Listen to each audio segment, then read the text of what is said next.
আসসালামু আলাইকুম। কেমন আছেন সবাই? আশা করি অনেক ভালো আছেন। আমরাও আল্লাহর রহমতে অনেক ভালো আছি।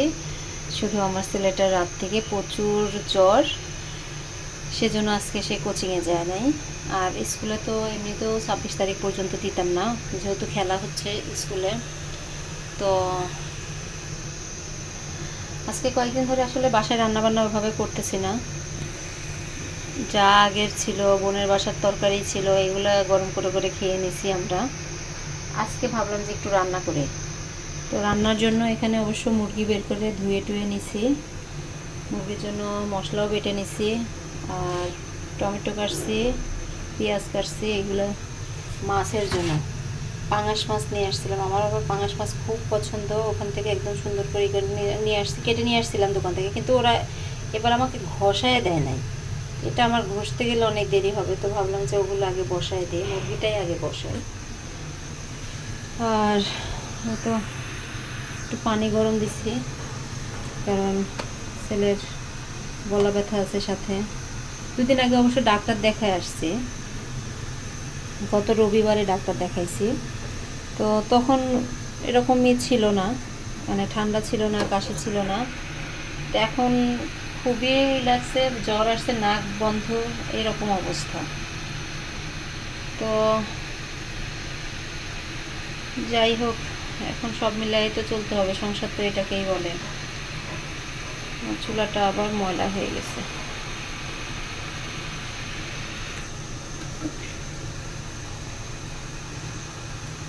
তো রান্নাটা বসাই আগে।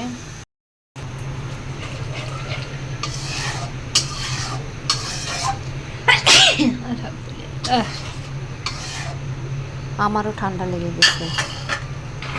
তো রান্না বান্নাগুলো শেষ করি, তারপরে দুপুর হয়ে যাচ্ছে, এমনিতেও ক্ষুধা লাগছে। আর আজকে এমনিও দেরি হয়ে গেছে। সকালবেলা ঘুম থেকে উঠছি দেরি করে, তারপর নাস্তাও হয়েছে দেরিতে, আবার মাংস মাছ এগুলো ভিজাইছেও দেরি করে। তো রান্নাও অবশ্য পার হয়ে যাচ্ছে, এখন আসরের আজান দিবে। তো এখন ক্ষুধা লাগছে, আমি খেতে বসে গেছি। ছেলেকে আগেই দিয়ে আমি পরে জোহরের নামাজ পড়ে আসছি। তো এই শাকটা দিছিল আমার বোন, ওই যে কলই শাক না কি বলে, সেই শাকটা রান্না করে দিছিল। আর এই যে মুরগি রান্না করে দিছে। এমনিতেও কিছু খেতে চায় না, আবার যদি সবজি বা মাছ দিই তাও খাবে না। তো এমনিতে আরও জ্বর আসছে, তো ভাবলাম জোরে আগে মুরগি করে দিই। ছেলের খাওয়া শেষ, এখন অবশ্য আমি বসবো। আমি শাকটা দিয়ে অবশ্য শুরু করব। শাকটা সেদিন ওর বাসায় খেলাম, অবশ্য অনেক মজা হয়েছিল। এটা আবার সে পরে রান্না করে আবার পাঠাইছে। তো খাওয়া দাওয়া করি, খাওয়া দাওয়া করে পরে গুছাবো। আমার রান্নাঘরটা খুবই ছোট, চুলা, এই পাশে কয়টা মশলার ডিব্বা ডাব্বা রাখছি, তাই একেবারে শেষ, জায়গা শেষ, একেবারে ছোট। দুইজন দাঁড়াইলে তো একেবারে খুবই কষ্ট হয় এখানে দাঁড়াইতে। তো তারপরে কোনো রকম করে চলতে পারি। আমার এমনি বাসাটা মোটামুটি বড়, কিন্তু রান্নাঘরটা একেবারেই ছোট। তো এই তো খাওয়া দাওয়া গুছাগুছি সবই শেষ, বাইরেও অন্ধকার হতে যাচ্ছে। আসরের আজান দিয়ে দিছে।